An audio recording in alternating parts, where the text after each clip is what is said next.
시편 135편입니다. 사랑하는 하나님, 삶에는 시작이 있으며 마지막도 있음을 깨닫습니다. 시작할 때는 그렇게 설레임을 갖고 초심을 지니며 출발했습니다. 하지만 마지막까지 한 걸음으로 달려왔는지를 되돌아봅니다. 때로는 너무 게을렀고 너무 탐욕적이었습니다. 때로는 삶의 전체인 숲을 보지 않고 지금 당장 급한 것 나무만을 챙겼습니다.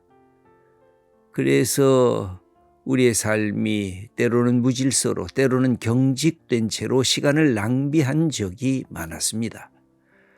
먼저 하나님 앞에 우리의 모습 그대로 아뢰고 주님의 자비로운 용서를 빕니다. 이제 하나님이 주시는 사주의 기쁨을 갖고 새롭게 우리 삶을 열어가게 하옵소서. 아멘. 시편 134편으로 성전에 올라가는 시가 끝났다고 말씀을 드렸는데, 여기 보면 134편을 연속해서 그럼 성전에 올라가서 뭐 하냐 하는 우리 믿음의 백성들이 해야 할 그 내용을 말씀하고 있습니다. 여기 오늘 이 시편 135편을 보면 시작이 할렐루야 이렇게 시작을 합니다. 그리고 맨 마지막이 또 할렐루야 하고 끝내고 있는데, 우선 1절 먼저 읽어보겠습니다. 할렐루야, 여호와의 이름을 찬송하라. 여호와의 종들아 찬송하라. 21절입니다. 예루살렘에 계시는 여호와는 시온에서 찬송을 받을지어다. 할렐루야. 할렐루야라고 하는 것은 하나님을 찬양합니다 라고 하는 그 말입니다. 여기에 보면 인간이 하나님 앞에 부름을 받은 것, 그것은 하나님을 찬양하고 하나님께 예배 드리는 일입니다. 하나님께서 이스라엘 백성을 애굽에서 건질 때 바로 왕에게 가서 얘기하는 것이 바로 예배, 공동체를 세우겠다는 것입니다. 우리는 이 억압에서 해방돼서 우리가 해야 할 일은 하나님께 예배 드리는 것이다. 그러니까 바로야, 네가 우리를 놔줘라. 우리가 해방된 민족으로서 하나님을 예배하겠다. 하나님께서 예배하는 자를 지금도 찾으시는 것, 하나님께서 하나님의 이름을 높이시는 찬양하는 자를 하나님이 찾으시는 게 하나님께서 제일 기뻐하시는 일이기 때문에 그렇습니다. 하나님께 예배드리고 하나님께 찬송하는 것보다 어떻게 더 앞선 일은 없다는 것입니다. 그래서 여기에 성전에 올라간 믿음의 백성들을 향해서 하나님을 찬양하라, 하나님께 예배드려라, 하나님의 이름을 높여드려라, 하나님을 하나님 되게 하라. 그리고 우리가 하나님을 찬양하는 이 예배자요 찬양자인 것을 자랑스럽게 여기라, 그렇게 말을 하고 있습니다.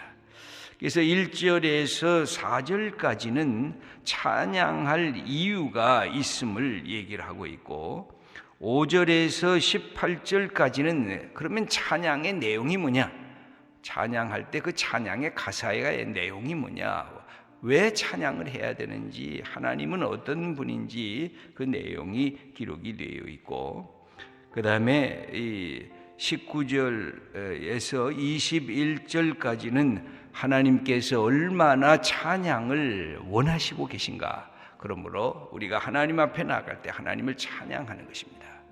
여러분, 그래서 우리가 기도가 안 될 때 찬송가를 펴서 찬양을 하는 것도 좋은 것입니다. 우리의 선배들이 우리 기도할 내용을 찬양으로 그렇게 곡조 속에 집어넣고 있기 때문에 그렇습니다. 그러므로 그 기도 속에, 그 찬양 속에 우리의 기도가 있고 하나님의 위대하심을 표현하는 하나님의 성품과 하나님의 이름의 아름다움이 그 안에 들어가져 있습니다. 그러므로 찬양하는 것, 여러분 힘드실 때도 찬양부터 먼저 하는 것, 내가 병들고 내가 연약할 때도 하나님 내게 찬양을 잃어버리지 않게 하옵소서 하고 찬양을 내 목소리를 내서 찬양을 하는 것이 하나님께서 우리에게 해주신 축복이고, 그 찬양 속에 치유의 역사가 있고 그 찬양 속에 생명을 회복하는 역사가 있다는 것이 성경 속에 끊임없이 반복돼서 나오는 구절인 것입니다. 그러므로 하나님을 찬양하는데 여기에 찬양할 이유를 표현하고 있는데 2절 말씀도 2인칭으로 그렇게 이야기를 하고 있는데 읽어보겠습니다. 여호와의 집, 우리 여호와의 성전, 곧 우리 하나님의 성전들에 서 있는 너희여, 하나님의 자리에 들어와서 하나님 앞에 예배드리기 위해서, 하나님을 만나기 위해서 나온 믿음의 공동체들을 향해서 이 시인이 선언하고 있는 것으로 볼 수가 있습니다. 왜 찬양해야 되느냐?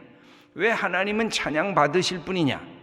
3절의 말씀을 읽겠습니다. 여호와를 찬송하라. 여호와는 선하시며 그의 이름이 아름다우니 그의 이름을 찬양하라. 하나님은 선하신 분이라는 것입니다. 하나님께서 하늘과 땅을 만드시고 하나님이 말씀하신 것이 보기에 좋았다, 보시기에 좋았다라는 그 말은 선하다라는 뜻인데, 하나님이 만든 이 모든 것이 선하고 그 선하게 만드신 하나님이 선하신 분이다, 하나님이 좋은 분이고 하나님이 인자하신 분이다, 이것을 찬양하라는 것입니다. 하나님이 왜 선하시냐, 그 다음에 이제 나오는데, 그 다음에 그의 이름이 값지다는 것입니다. 그의 이름이 아름답다는 것입니다. 하나님께서 그의 이름을 찬양하라고 1절에도 할렐루야 여호와의 이름을 찬양하라, 찬송하라 그렇게 되어 있습니다. 그의 이름, 하나님을 찬양하라는 것입니다. 우리가 예수님을 찬양하고 성령님을 찬양하고 하나님을 찬양하되 하나님의 이름을 부르면서 찬양하라는 것입니다. 여기에 그 하나님은 어떤 분이시냐면 13절의 말씀을 읽어보겠습니다. 여호와여 주의 이름이 영원하시니이다. 여호와여 주를 기념함이 대대에 이르리이다. 여기 보면 하나님의 이름이 영원하신 분이고 하나님의 이름이 아름답고 하나님의 이름이 값지고 하나님은 하나님이시기 때문에 하나님을 찬양하라는 것입니다. 그러므로 우리가 하나님을 찬양할 때 하나님은 선하십니다. 하나님은 위대하십니다. 하나님은 우리에게 주시는 이 아름다운 이름을 갖고 계십니다. 그러면서 여기 5절에도 똑같은 말씀을 다시 하는데 읽어보겠습니다. 내가 알거니와 여호와께서는 위대하시며 우리 주는 모든 신들보다 위대하시도다. 다른 신들이라고 하는 것과 하나님을 비교할 수 없다는 것입니다. 하나님은 위대하시기에 하나님을 찬양하라는 것입니다. 여기 하나님에 대한 표현이 하나님은 선하시고 하나님은 아름다우시고 하나님은 위대하시고 하나님은 영원 속에 계신 분입니다. 이 사실을 고백하면서 하나님을 찬양하라는 것입니다. 그것이 우리에게 해야 할 일인데 왜 또 그럴까요? 하나님의 이름이 왜 그렇게 위대하시고 사랑스럽고 왜 선하시느냐? 4절 말씀을 읽겠습니다. 여호와께서 자기를 위하여 야곱 곧 이스라엘을 자기의 특별한 소유로 택하셨음이로다. 우리가 종종 믿음의 사람들을 향해서 자꾸 얘기하는 것이 있지 않습니까?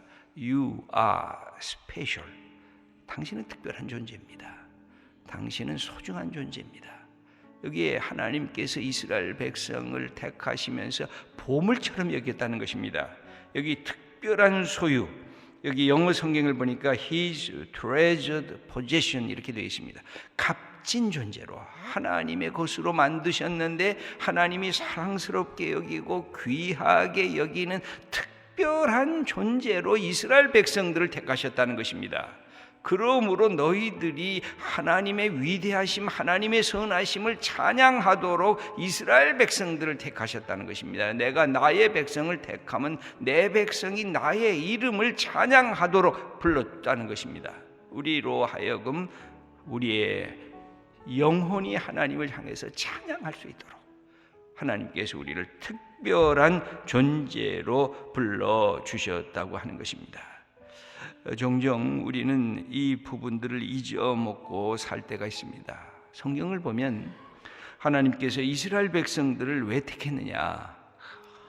이스라엘 백성들이 수요가 많아서 힘이 좋아서 똑똑해서 모든 것을 다 갈 수 있는 능력이 많아서 하나님이 이스라엘 백성을 택했다. 그렇게 성경 기록이 하나도 안 되어 있습니다. 너희가 숫자가 작아서, 너희들이 별 볼 일이 없어서, 너희들이 세상에서 노예처럼, 이 히브리라고 하는 말이 노예라는 뜻도 들어가 있어요. 너희들이 노예처럼 방랑하는 방랑자였고 너희들이 어디엔가 머물 수도 없는 그런 소수의 버려진 존재였다는 겁니다. 그런데 이 세상에게서 하나님이 얼마나 위대하신지, 하나님이 얼마나 선하신지, 하나님이 우리를 얼마나 사랑하는지 가장 별 볼 일 없고 관심도 없었던 이 히브리 백성을 하나님이 선택해서 그들을 믿음의 사람으로 만들고, 그 믿음 때문에 나는 너희의 백성이 되고 너희는 그 나의 백성이 되고 나는 너희의 하나님이 되겠다라고 하는 위대한 하나님의 약속을 주신 것. 그래서 너희들은 스페셜한, 특별한 소중한 존재로 세웠다는 겁니다. 여러분, 성경을 우리가 읽어보면 우리는 그렇잖아요. 힘이 많은 사람에게 관심이 있잖아요. 돈이 많은 사람에게 우리가 가까이 다가서려고 하잖아요. 세상에서 학식이 많은 사람들에게 배우려고 하잖아요. 이게 우리가 갖고 있는 인간의 본성 아니에요. 근데 하나님은 뒤집어 놓으셨어요. 오히려 배우지 못한 사람들, 갖지 못한 가난한 자들, 이 땅에서 억압받고 이 땅에서 슬퍼하고 이 땅에서 외롭게 살아가고 있는 사람들에게 대해서 하나님이 관심이잖아요. 하나님은 고아의 하나님, 하나님은 과부의 하나님이라고 하는 것도 그런 하나님의 성품을 말씀하는 것 아닙니까? 우리는 하나님은 부자의 하나님, 하나님은 권력자의 하나님, 이렇게 말씀하고 있지 않지 않습니까? 이게 얼마나 놀라운 일인지 모릅니다. 그래서 하나님 앞에 나오는 사람들은 내가 연약하고 내가 부족하고 내가 죄인이고 내 속에 허물이 많은 존재인 것을 고백할 줄 알아야, 맞아, 내가 너 같은 자를 택하려고 했다. 그래서 세상 사람들로 하여금 하나님이 얼마나 위대한지, 네가 위대한 게 아니라 하나님이 얼마나 선하신지, 네가 선한 것이 아니라 하나님의 이름이 얼마나 아름다운지, 네가 아름다운 게 아니라 하나님의 이 위대하시고 선하심을 보여주시려고 한다. 이게 하나님께서 우리의 믿음의 사람들을 택한 것인데, 우리가 어느 날 예수 믿으면서 교만해지고, 예수 믿으면서 내가 잘난 줄 알고, 예수 믿으면서 내가 뭔가 있어서 하나님이 나를 축복해 주는 줄 우리가 착각하면서 교만해진 바리새주의처럼 바뀌어지는 거예요. 그래서 하나님은, 예수님은 그 바리새주의자를 비판한 것이, 너희들이 믿음도 있고 너희들이 하나님께 다 예배도 드리고 너희들이 말씀의 중심에 서기도 하지만 내가 보니까 헛것이라는 겁니다. 왜? 하나님의 마음을 모르기 때문에. 하나님을 예배하는 게 아니라 하나님의 이름으로 자기가 높아지고 있기 때문에 하나님은 그걸 거절하겠다는 것입니다. 우리는 종종 하나님에 대한 것을 잘못 오해할 수가 있는데, 하나님께서 별것 아닌 이스라엘 백성들을 택하셨는데, 신명기 7장 7절을 보면 여호와께서 너희를 기뻐하시고 너희를 택하시면 너희가 다른 민족보다 수요가 많기 때문이 아니니라, 이렇게 말씀하고 계세요. 오히려 뭐라고 말씀하냐? 너희는 오히려 모든 민족 중에 가장 적으니라. 별 볼 일 없는 적은 백성을 내가 택해서 하나님이 얼마나 위대하시고 사랑이 넘치는 분인가를 보여주셨다는 겁니다. 이게 하나님의 뜻이에요. 하나님의 섭리예요. 여러분, 이 생각을, 우리가 하나님의 모습을 생각하면 막 가슴이 뛰어요. 하나님이 어떻게 우리 인간이 생각하는 모든 생각들을 뒤집어 놓으시네. 그러면서 하나님이 하신 것이 뭘까요? 6절의 말씀입니다. 여호와께서 그가 기뻐하시는 모든 일을 천지와 바다와 모든 깊은 데서 다 행하셨도다. 하나님이 기뻐하시는 모든 일은 뭐예요? 하늘과 땅이 하나님을 찬양하고, 하나님께서 택하신 백성들이 하나님을 찬양하고, 그 일을 위해서 하나님께서 모든 일들을 하셨는데 그 하나님은 천지를 만드신 창조주 하나님이라는 거예요. 7절의 말씀입니다. 안개를 땅끝에서 일으키시며 비를 위하여 번개를 만드시며 바람을 그 곳간에서 내시는도다. 그 하나님은 창조의 하나님으로 하나님이 일을 하시겠다는 거예요. 그래서 이스라엘 백성들을 향해서 갔는데 창조의 하나님뿐만이 아니라 시간과 공간을 다스리시는 역사의 하나님이시라는 거예요. 8절과 9절 말씀을 읽어보겠습니다. 그가 애굽에 처음 난 자를 사람부터 짐승까지 치셨도다. 애굽이여 여호와께서 네게 행한 표적들과 징조들을 바로와 그의 모든 신하들에게 보내셨도다. 그러면서 왕들을 죽이시고, 여기에 보면 이런 얘기들이 쭉 나옵니다. 이걸 보면 우리는 때로 하나님 무슨 이렇게 잔인하신가? 하나님 뭐 이스라엘 백성들을 위해서 다른 백성들을 그렇게 치시는가? 그런 오해를 할 수가 있는데 아니에요. 이스라엘 백성들이 얼마나 고난을 받았어요. 얼마나 잔인하게 핍박을 받았어요. 아무 보잘것없는 배고파서 길거리에서 놔둔 어린아이가 죽어가는 그런 모습처럼 있었던 그 아이를 살리시는 그 사랑의 모습처럼 이스라엘 백성을 다시 회복시키셔서 있는 자들, 왕들, 뭔가 가진 자들을 내리치셨다는 거예요. 이거는 하나님의 사랑, 연약한 자를 세우시는 하나님의 자비로움의 모습인 것입니다. 그러므로 하나님께서 이 귀한 이스라엘 백성들을 통해서 영광을 받기를 원하시니까 거기 15절부터 18절까지는 우상에 대한 얘기가 다시 나오고, 그러면서 마지막에 이스라엘 백성을 향해서 찬양하라 하고 외치고 있습니다. 19절입니다. 이스라엘 족속아 여호와를 송축하라. 아론의 족속아 여호와를 송축하라. 20절입니다. 레위 족속아 여호와를 송축하라. 여호와를 경외하는 너희들아 여호와를 송축하라.